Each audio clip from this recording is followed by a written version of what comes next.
And maybe it's just the era of venture where I was brought up, which is like the entrepreneur is the hero. You are there to support them. The story should never be more about you than it is about them. And if you can like accept that basic premise, it's actually okay to be in the background, but you also have to believe the people you're looking for will find you, even if you're not as loud as other people. It's the week of December 9th. Welcome to the Learning Corner, a Precursor Ventures podcast. Welcome to the Learning Corner by Precursor. I'm Mia Farnham, and I'm joined by our GP and managing partner, Charles Hudson, where we'll be talking through the articles and good reads that caught our team's attention over the past week. Our first article is a LinkedIn post by Peter Walker around graduation rates from C to Series A using insights from Carta. In the post, Peter highlights a positive but challenging stat. Approximately 50% of seed-funded startups successfully graduate to Series A in a 4-year journey. This naturally means that half of seed companies do not make it to the subsequent round, underscoring the heightened competition and increased expectations for companies at the Series A stage. While seed rounds raised between 2019 and 2020 maybe took shorter periods to graduate, across the board, it does feel like the average cap out is at 50%. And so as a reminder to some of our newer listeners at Precursor, we have over 400 portfolio companies across 5 funds. So we have a mini data lake essentially of our own that we can compare trends across. And I looked at our own data across all of our funds, and the data does really tie out on our end as well. That being said, I have a few companies in my mind that took much longer than 4 years to get to Series A. And those companies are actually value drivers for their respective funds that they sit in. So Charles, what as investors do you think we do with this data in the moment, especially for folks who fit outside of that 4-year time horizon? I read just about everything Peter writes. I think there's 2 dimensions to this article. One is the graduation rate, which is something I talk to LPs about all the time. They're always curious, hey, what should we expect? And if I look back across all of our funds, 50% is about the average. But we've had some funds that were right on the nose at 50. We've had some funds that were in the 70s, like Fund 2 was in the 70s. I think that has as much to do with our skill at picking companies as it did with the market environment at that time. As I've told a bunch of our LPs, I expect that graduation rates, whether you think of them measured at 4-year or whatever point, they're going to go down because the volume of seed funded companies relative to Series A capital is still out of balance. And I think the only way to restore balance is for the number of companies that raise Series A to go down as a percentage of the total company's fundraising, which isn't bad. It's not going to go from 50 to 0, but I wouldn't be surprised if it goes from 50 to somewhere between a quarter and 40%. On average, you're less likely. And again, what this doesn't control for is founder pedigree, the amount raised. But I would say the other piece in this thing is 4 years. When I started the fund a decade ago, my expectation was most companies would go from seed to Series A in 2 years. Then it sort of became, well, you get like another year of runway if you can't make it. So now we're talking about 2.5 years. And now many companies do well with the first seed and they go raise a second seed that's about the same size as the original one. And so it's not surprising to me that it takes 3 and 4 years to get to Series A. And then you get this weird feedback loop where every company that a Series A investor is meeting has essentially had 2 seed rounds of capital. So the expectations of performance of where those companies will be are higher, and sort of the system continues to feed itself. And I think it puts a lot more pressure on seed investors to make decisions about, well, which companies are you going to continue to back? Because most companies are not raising seed rounds up front that will carry them for 4 years. And I think, we've had other episodes where we've talked about reserves, but this is something I think about a lot is oftentimes the biggest inputs to that decision are qualitative and what you've learned about the team and their execution, and not quantitative, not, where are they in terms of ARR. So I think it's a really important point. And to your comment, I think it's easy as investors to get impatient and to want every company to work immediately right out of the box. I think about some of our top companies in Fund 1. For many of them, it wasn't clear that they were going to really work in the first 4 years. They managed to stay alive. They managed to get some good things done, but it wasn't obvious that they were going to be successful. And so there's this tension between you want to tell your investors, these are the companies you should care about. And if you're like 4 years in, I'm having this conversation with some of our LPs right now about our most recent fund. 4 years in, it's only now beginning to emerge a set of companies that are likely to be the ones that matter. And as you can imagine, they want to know, and I want to know much sooner. And sometimes you just have to remind yourself, you have to be patient. Were they the companies that you originally thought were going to be the fund value drivers at the moment, looking back 10 years? Every fund kind of has the same arc, which is you get a couple of companies, at least we do, that get out of the gates hot. Those are usually not in the end the value drivers. And I'd say by year 3, I typically have some sense these are the 20 companies that are likely to matter the most. And somewhere in that 20 is the top 10 that end up really driving performance. The one thing I noticed is even now, Fund 1 is almost 10 years old, and we still have companies that move in and out of their relative importance in that fund. And I thought it was essentially settled, like no one's going to come in and no one's going to come out. But, you never know until it's all settled. Peter does mention that just because you don't graduate to Series A doesn't mean that you'll shut down per se. There could be a route that you simply no longer need venture money to turn profitable, or you get acquired early on. I do think most founders would love to live in a world where they don't have to go back to the well per se and continue to reach out for venture dollars, but it's so much easier said than done. So my question is, what data points do you as a founder need to be able to know that difference of building a company that can grow irrespective of venture dollars? Or maybe this is the end of the specific company's journey. Every company we have in our portfolio that got to profitability and continues to grow and is relevant, that decision came from the founder. It did not come from the investors. And in some cases, it was a deeply held philosophical belief from the beginning. I think about like Erica at Healthy, like that was a company value for her very early. And then I think about other companies in our portfolio where the process of attempting and maybe not having a great experience raising money caused those founders to think about what would it mean to run this business in a way where we never are dependent on VCs ever again. And am I prepared to make those changes? Number one.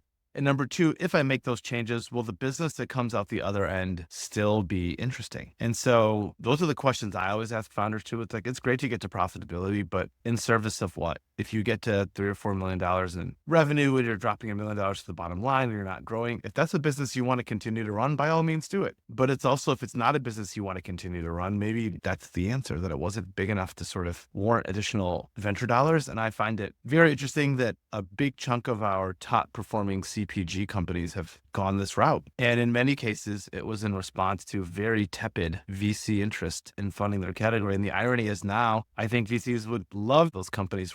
And those founders are just uninterested. They're like, we figured out how to continue to grow and make it work without your capital. And as always the case, it's always easier to raise money when you don't need it. I'd be surprised if most of those companies raised anything that looks like a venture round again. The second piece comes from the Embracing Emergence newsletter titled Building a Reputation, Not a Brand. There is a lot of really good contrarian content in here, which made it, for me, such a quick read, but essentially it delved into the hard truths about the importance of building a reputation versus a personal brand as a fund manager. And my favorite quote was, "There is nothing intrinsically wrong with building a personal brand, but the way I understand the personal brand is it is merely disguised as a shortcut to long-term success. But things that look like shortcuts are often detours." So the newsletter quite plainly states that personal brand should be the result of a successful fund and not the other way around. And I know that this was written specifically to start conversations about fundraising strategies for emerging fund managers, but the concept of personal brand is so pervasive in every corner of venture and the startup ecosystem. And a friend of mine and I were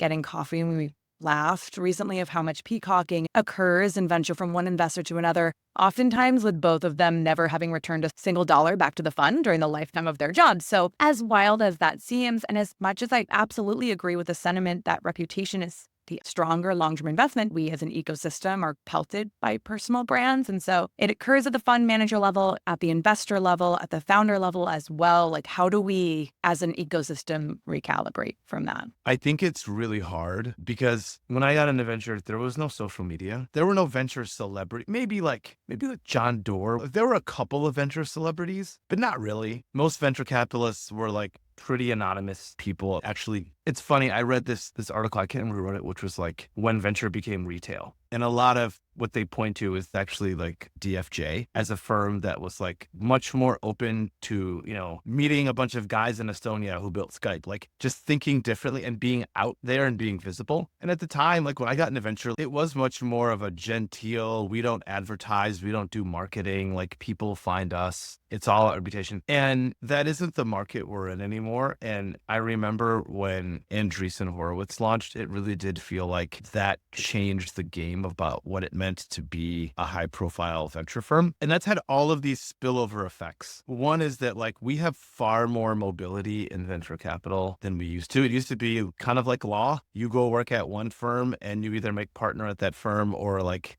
you're quasi radioactive. So there wasn't much movement. So the only thing you could do was work hard, build a good reputation, and like rise in your own firm. And now if I think about most people I know who are new in venture, they're going to probably work at 3 or 4 firms over the course of their lifetime. However, there's these two competing pressures. One is DPI, like the winners are taking 10 to 12 years. You know, today we had the Service Titan IPO. Congratulations to them, but it's been around for a while. So the timetables to get feedback and your decision making in this job can be very long. And the desire to get promoted and move ahead is strong because most people in venture are pretty ambitious. And so it creates this weird dynamic where marketing yourself as a winner and an expert before it's true can pay dividends. It can cause people to think you are actually more successful and better at your job than you are. It can cause people to think, oh, I'm interested in subject matter X. This person writes or talks about it. They seem to be an expert. And then maybe I should go to them. So I don't want to like deny the value of marketing yourself, your interests, and your achievements. That being said, I've seen the dark side of it for a couple of people that I'm close to, founders in our portfolio who decided to go big on Twitter, and then their companies didn't work out. And people were like, wow, you sure were talking a lot on Twitter for somebody whose company didn't work out. And that's a tough thing to sit with. I've seen fund managers who really built their brands on Twitter privately tell me like, I'm not sure I'm going to have another fund. And I'm worried about what people are going to say about me on the internet if I can't raise again, given how much of myself I've poured into like self-promotion. And I think the flip side is though, there are some people out there who are doing really good work who aren't being recognized. And so I've always felt like the reputation thing is what really matters, but it means you have to be willing to say, I'm going to do a bunch of things that might not ever show up on the internet. They might never show up on TechCrunch, but it's the little things. It's like just trying to get back to everybody every time for a decade is what I've tried to do. And there have been years I've done better and years I've done worse. But a lot of people are like, oh, I've heard good things about working with precursors. I'm like, what does that mean? That means some random person who I don't know told this person at some point in time, you should go talk to Charles about the thing that you're building. And I think that to me is the difference between reputation and personal brand. Reputation is somebody who knows you or has an experience working with you, telling another person why they should work with you versus like, I like this person's tweets or blue skies or threads. And so I think part of the reason, at least when I talk to people that are unwilling to invest in reputation is because it takes a freaking long time to bear fruit. And if you want the like Ozempic answer, personal brand, that you can spit it so easy. It feels good. You get almost instant dopamine hits. And a lot of what and no one can fact check you either. I mean, you know, like 90% of venture M&A exits that happen that get announced on the internet. I think Hunter had something about, there's no price. Like you have no idea if anybody made any money. And if you look at them long enough and you kind of learn how to interpret investors' reactions to those, you can kind of get a sense, was this material or not? But like, you're right. There's a lot of people I've seen. I'm like, wow, you are a thought leader who has zero DPI, like zero. It's okay to be humble. It's okay to be modest. It's okay to not. But I think our business has gotten so much more competitive that I think like personal brand is just synonymous with marketing. And we're in a business now where I think marketing has become a much bigger piece of the business. And even firms I would have thought of that were traditionally resistant to marketing engage in what I would consider marketing activities. From your standpoint, when you think about Precursor, are there any initiatives that you feel like we as a fund should be putting out marketing on? I've never had a PR person at Precursor. And I've had a bunch of people tell me like, you should get a PR person. And I'm like, to do what? I like go on the podcasts I want to be on. I speak on the panels I want to be on. And I've always felt like I don't want to do marketing that feels like work. So I don't want to do something that like feels like a chore because then it's never authentic. So I was like, hey, we should speak or write when we have something to say, and we should not speak or write when we don't have anything to say. So I never wanted to be put on like a treadmill or a calendar. And there are other things that people do that I've always felt like, I don't think that's who we are as a firm. And some of those are big events and conferences. And I'm like, I respect people who do those. I don't think that's our values. And so I've always told people, my view is we should be in the background. And maybe it's just like the era of venture where I was brought up, which is like the entrepreneur is the hero. You are there to support them. The story should never be more about you than it is about them. And if you can like accept that basic premise, it's actually okay to be in the background, but you also have to believe the people you're looking for will find you, even if you're not as loud as other people. And there have been definitely years when like maybe we're being too quiet, maybe we're not doing as much as we should to get our name out there, but there's a limit to it for me. The essay concludes with the statement that emerging managers who build a reputation will also win, mostly because they are committed to the foundational elements of building a firm over a long period of time, which include 1, doing business the right way, 2, creating outlier returns repeatedly, 3, representing their firm first, not their firm representing them, and then 4th, paying the bills. So 5 funds in, Charles. Anything that you feel should be added to the list? I think a lot of this is about figuring out who you are and like who you want to work with. And I've had people come to me and say, I'm thinking about starting writing more, right? People tell me writing works. I'm like, do you enjoy writing? They're like, no. I'm like, well, then you're going to stop writing because it's going to feel like a chore. And running a fund is just like dealing with a constant chore list. And you're going to see, write a blog post today and you're going to be like, oh, the ghostwriter thing, I totally get it. And I respect people who want to. I was like, that just isn't me. I will write my own words when I have words to say, and I won't write when I don't. But for me, that's just like, that's a decision I've made. And other people I know have made a decision that like volume and consistency is more important to them and they need help or they need a coach. I think there's a spectrum between someone who helps you improve your ideas, like an editor, and someone who basically hands you things to publish. I just think if you're going to do this job for 10 or 20 years, there's a lot of investments that make sense to make. And I'd also argue if you're going to be at a firm for 8 or 10 years, there's a bunch of investments you can make that are firm first, person second. But if you're just like, hey, I don't know how long I'm going to be here, I think in some ways, I don't know what's the chicken or the egg. Did like firm movement increase the need for personal branding, or did personal branding make firm hopping or firm movement easier? To some extent, I'm like, doesn't matter what's the chicken or the egg. It's the reality that we're in today. And so I think for a lot of people that I talk to come to me for career advice, a lot of what I tell them is you got to decide if you really want to be at your firm, and the difference between getting what you want this year and next year in the arc of your career, it just doesn't matter. It really doesn't matter. And there are long-term investments you can make in the people and in being a good teammate that maybe don't make sense if you're like, this job is a stepping stone to my next venture job. I've actually noticed it is much harder for the founders who put themselves out there and live in public and make comments when their companies don't work out. The internet is much harsher to them than it is to VCs. Yeah, we can always hide behind other people typically. Like as investors, the founders, you just put yourself out there in the most vulnerable of ways. Our final article is a LinkedIn post by Aaron Levie, CEO at Box, around the fact that one of the most fun questions in AI right now will be how AI agents will be priced over time.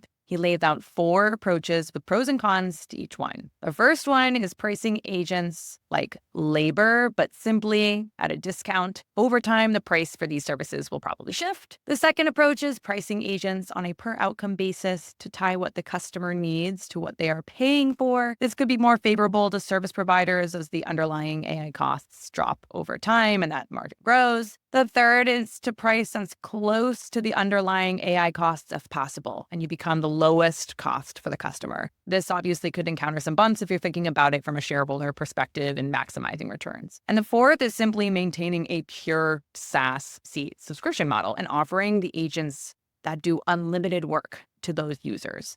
It could work out well for a contract with a bunch of seats, but if there are only a few seats, is there a possibility of giving up too much value? So we obviously don't know what that outcome is, but curious, Charles, where do you think these scenarios will play out over time? I don't want to like repeat too much stuff I've said in the past, but I think several of those scenarios to me sound very deflationary for pricing. So, pricing close to cost, great for your customer, probably not great as a business unless you just have massive volume. The funny thing is, I don't think these things are all independent, because it's not like all of the vendors in a category are going to get together and say, let's all agree we're going to charge for output. I think what you'll see is very heterogeneous approaches. So I think you'll see some people who say, we're going to charge for the outcome. But my question is like, well, what's an outcome worth? If you're an AI SDR, is an outcome a disco call? Is it a demo? And what if my product is $100,000 and your product is $1,000? The value of an outcome is really different to each of us. It's funny. Everyone's like, we're going to charge for outcomes. I'm like, wait a minute. We just like went through this period of time where everybody hated usage-based pricing for SaaS. Everyone's like, you got to make it SaaS. It's got to be recurring. And we have companies in our portfolio that have a mix of usage-based and recurring. And I'm like, explain to me the difference between usage-based pricing and paying for outcomes. Other than a rebrand, isn't it the same thing? You're like paying for outcomes. Maybe it's subtly different, but it's the same. And what happens if you've got like someone who only gets 2 outcomes a month? So I think most of these things don't make sense. I wouldn't be surprised if what you end up with is some base fee, which is like a platform fee, whether it actually equates to anything, I don't know. And then I'm sure there's gonna be vendors who go, hey, there's a base fee plus there's a price per outcome. And I think the interesting thing to me is going to be, I fully expect most of the competition in AI not to be around the technology, because everyone's kind of using the same stuff, but around the business model and pricing and packaging. And because everyone's going to come at it differently, I'll be very curious to see which models win out and with which customers. Like, for example, there are some enterprise customers who really value predictability and spend. As much as like paying for outcomes is great because you're only paying, they're like, well, how do I budget for that? I need to know what I'm going to spend on this for the next 6 months. And so I don't think those customers are going to necessarily be thrilled about paying for outcomes, but they might be willing to pay for a platform fee. My hunch is the net is going to be that people are going to spend less money on, if you look at the task at hand, people are going to spend less money on it because that's what software is supposed to do. It's supposed to make you more efficient. The only difference is in this case, I think the customer is going to capture the majority of the surplus. That is just a new thing, I think. Unless you've done open source software, most commercial software for the last 20 to 30 years has been major league value capture by the provider of software. And,